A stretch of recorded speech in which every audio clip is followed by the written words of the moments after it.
एक बंधु महंती नाम के भक्त थे। ठाकुर जी के कीर्तन में उनकी इतनी रुचि थी, इतना मन लगता था उनका कि उसके अलावा और कुछ उनको करना भाता नहीं था। लेकिन अकिंचन परिवार, ज्यादा कमाई का कोई जरिया नहीं था, घर की हालत बड़ी बुरी होती जा रही थी। स्थिति ये हुई कि घर बार बेच करके अब झोंपड़ी में रहने लगे, झोंपड़ी में निवास करने लगे। बच्चे थे, पत्नी थी। बच्चे पत्नियों से कहते थे कीर्तन करो, कीर्तन करो, कीर्तन। बच्चे पत्नी कहते कब तक करें, पेट में कुछ है नहीं, हमारे पिताजी कोई व्यवस्था करो भोजन की। एक दिन बंधु महंती के मन में आया, अब तो कहीं से भी कोई व्यवस्था हो नहीं पा रही है भोजन की।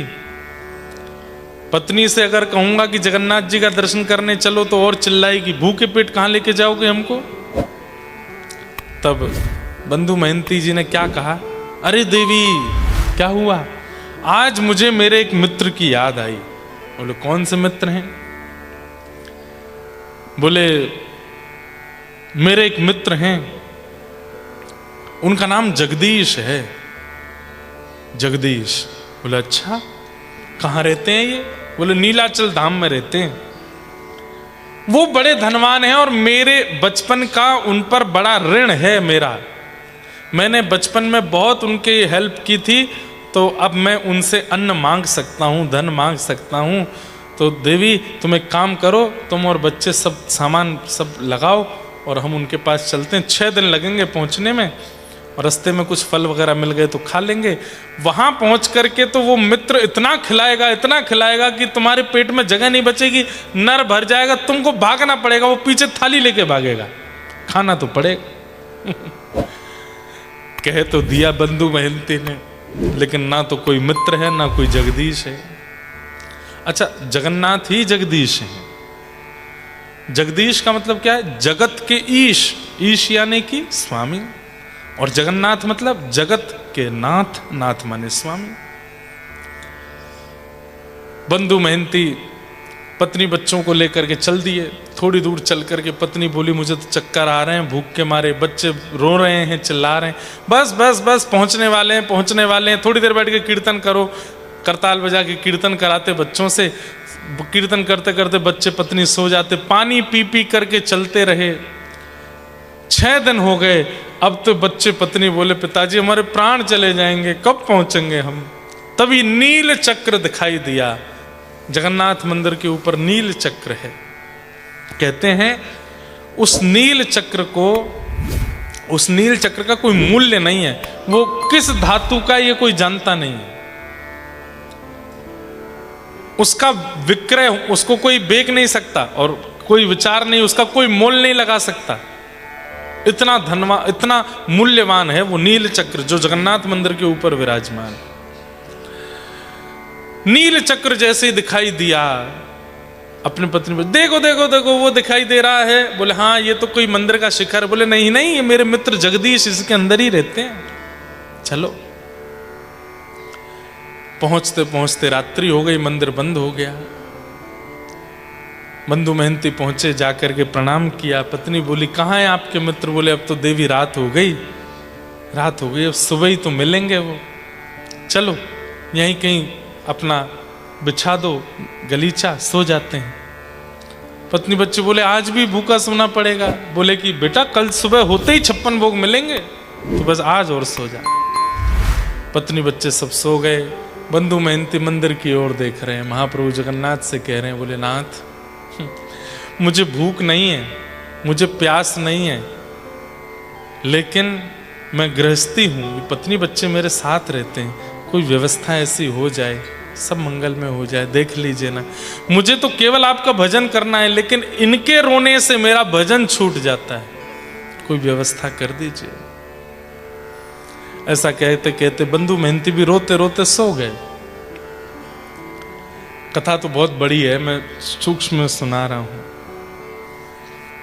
इतने में ही महाप्रभु जगन्नाथ एक बढ़िया से एक व्यक्ति का रूप धारण किया, सिर पर कपड़ा बांधा, कमर में कपड़ा कसा, और रात्रि में मंदिर से बाहर निकल करके अपने रसोई घर में गए और रसोई घर में जाकर के सोने की थाल में खूब सारे भात, दालमा और जो जगन्नाथ जी का महाप्रसाद होता है, खाजा भोग आदि सब उस थाल में धर करके लेके और कंधे पर धर के उसको ढक करके, बड़ा थाल, इतना बड़ा थाल है, उसको लेकर के चल दिए और चिल्लाते हुए जा रहे हैं, अरे कोई बंधु मेहनती आया है क्या?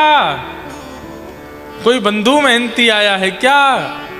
जैसे चिल्लाते हुए पहुंचे तो आंख खुली, बोले हाँ हाँ मैं हूं। अरे भैया तुम बंधु मेहनती हो? बोले हाँ, हमको जगदीश ने भेजा है, तुम उनके मित्र हो? बंधु मेहनती बोले मित्र तो नहीं हूं, पर बोला मैंने पत्नी को ऐसा ही था। बोले हमको जगदीश ने भेजा है। बोले सुनिए सुनिए सुनिए, एक काम कीजिए, मैं पत्नी को उठा दूं, इसके आगे बोल दीजिए एक बार। पत्नी को उठा, देख देख देख उठ, देख क्या हो रहा है।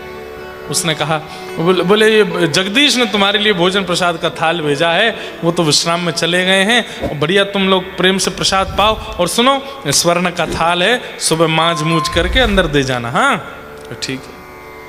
इतना सारा प्रसाद महीनों बाद देखा था बच्चों ने, पत्नी ने, उसने। पत्नी बच्चे तो खाने में व्यस्त, बंधु मेहनती रोने लगे, बोले ये सब कैसी लीला है। हे श्याम तेरी अपार माया, तेरा जो हर कमाल देखा। हे श्याम तेरी अपार माया, तेरा जो हर कमाल देखा। हे श्याम तेरी अपार माया। ठाकुर जी की माया अद्भुत है। तेरा जो हर कमाल देखा, हे श्याम तेरी अपार माया।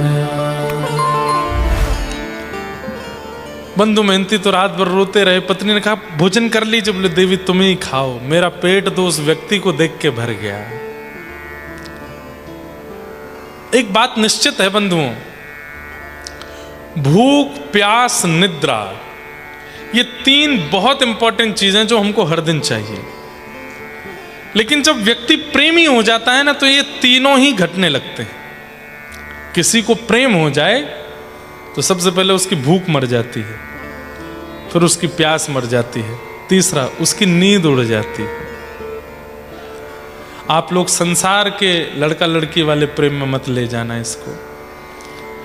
होता तो वहां भी ऐसा ही है, पर कुछ दिनों के लिए होता है। पर ठाकुर जी के प्रति जो प्रेम होता है ना, वो कुछ दिनों का नहीं होता, वो अखंड हो जाता है। नींद नहीं आती, फिर भूख नहीं लगती, प्यास नहीं। आज भी ऐसे ऐसे संतों के हम दर्शन किए हैं ब्रज वृंदावन में, 56 भोग अपने हाथों से बनाते हैं, ठाकुर जी का भोग लगा देते हैं, खुद नहीं पाते, भूख ही नहीं लगती, और ठाकुर जी के लिए एक से एक बनाते हैं। स्वामी श्री हरदास जी महाराज ठाकुर जी का 56 भोग लगाते हैं, पर स्वयं नहीं पाते। स्वयं को पाने की बारी आती तो सीख लेकर के खीर में डुबोते, जितनी सीख में आती उतना पाते। बंधु मेहनती तो सुबह की प्रतीक्षा कर रहे थे। पत्नी बच्चे खा के आज आनंद से सोए। सुबह उठ करके जो कण बचे उनको पाया, बर्तन धो करके। बंधु मेहनती बोले अब मैं मंदिर में अंदर दे आऊं। यहां मंदिर में अंदर ताला खुला तो रसोई में सब बिखरा हुआ दिखा, और मंदिर के अंदर देखा तो ठाकुर जी का थाल गायब था। हल्ला मच गया, कोई चोर आया है, कोई चोर आया है, उसने सब चोरी करी है। इसी बीच में बंधु मेहनती सोने का थाल लेकर के वहां पहुंच गए। लोगों ने जैसे ही इनको देखा, पकड़ करके बिना पूछे मारना, पीटना और दुत्कारना शुरू किया। कैसे आया तेरे पास? तू कैसे भीतर लेकर के आया? ये कैसे चोरी करके गया? अरे चोरी करके गया जरूर, ठाकुर जी ने तुझे अपना नृसिंह रूप दिखाया होगा, तभी लौटाने वापस आ गया है यहाँ पर। बंधु मेहनती रो रहे हैं, नहीं नहीं ऐसा नहीं है, मेरी सुन तो लीजिए, जगदीश आए थे रात में। हाँ हाँ तेरे पास आएगा जगदीश, तू बहुत पवित्र है, तुझसे मिलने आएगा जगदीश। अरे हम लोग 3-3 बार स्नान करते हैं, दिन रात ठाकुर जी का स्तवन करते हैं, हमारे से तो मिलने नहीं आते, तुझ में से दुर्गंध आ रही है, तुझसे मिलने आएगा जगदीश। बंधु मेहनती रो रहे हैं, जगन्नाथ जी को देख रहे हैं। बोले आप मार लीजिए, पीट लीजिए, बस मेरे पत्नी बच्चे आवे तब मत मारिएगा, अभी मार लीजिए। और जगन्नाथ जी के आगे हाथ जोड़ रहे हैं, मेरी पत्नी को जैसे तैसे विश्वास हुआ है कि आप मेरे मित्र जगदीश हो, कहीं ऐसे मारपीट करते हुए देखा तो उसका विश्वास टूट जाएगा नाथ। महाप्रभु जगन्नाथ जी से सहा नहीं गया, तुरंत गजपति राजा को स्वप्न दे दिया। बोले इसी वक्त मंदिर जाओ, पुजारियों को रोको, वो जिसे मार रहे हैं वो मेरा मित्र बंधु मेहनती है, उसको नहीं मारना। वो थाल लेकर के नहीं गया। अरे बुद्धिहीनों, इतना विचार तो करो, मंदिर का ताला लगा हुआ है, टूटा नहीं है, रसोई घर का ताला लगा है, टूटा नहीं है, तो कोई कैसे अंदर प्रवेश कर जाएगा? लेकिन उसके बाद भी अंदर की सामग्री बाहर गई है, तो इसका मतलब ये भी तो सोच सकते हो कि मैं बाहर गया हूँगा। ये बात तुम्हारे मन में क्यों नहीं आती कि मैं बाहर जा सकता हूँ? यही क्यों सोचते हो कि कोई अंदर आया होगा? इसी अविश्वास के कारण मैं तुमको दिखाई नहीं देता हूँ। राजा दौड़ करके गए, जा करके कहा मत मारो इन्हें, ये ठाकुर जी के सखा बंधु मेहनती हैं, उन्होंने मुझे स्वप्न दिया है। और जैसे ही कहा कि ठाकुर जी ने स्वप्न में कहा है मेरे सखा हैं, बंधु मेहनती तो रोने लगे। बोले सच में ठाकुर जी ने कहा कि मैं उनका सखा हूं? बोले हाँ, ठाकुर जी ने स्वप्न में कहा कि तुम उनके सखा हो। एक बार मेरी पत्नी के आगे बोल दीजिए ना ये बात। पत्नी बच्चों के सामने जब बोल दिया, पत्नी बच्चे भी ठाकुर जी के सेवक, बस बंधु मेहनती नाचने लगा। बोले मैं तो आपका हूं नाथ, पर मेरे जो हैं वो भी आपके हो गए, इससे बड़ी मेरी कोई कमाई नहीं हो सकती, इससे बड़ी मेरी कोई संपत्ति नहीं हो सकती। ठाकुर जी ने आज्ञा कर दी, आज से जगन्नाथ मंदिर का जो धन आदि जितना भी चढ़ावा आता है उसकी देखरेख करने की जिम्मेवारी बंधु मेहनती की, और इसके वंश में जो होंगे वही सब ये करेंगे। आज भी बंधु मेहनती जी का ही परिवार है जो ठाकुर श्री जगन्नाथ जी का सब गुल्लक आदि दक्षिणा जो भी वहां आती है उसका पूरा कारभार वही लोग देखते हैं, महाप्रभु जी की आज्ञा से। ऐसे जगन्नाथ महाप्रभु, ऐसे ठाकुर जी।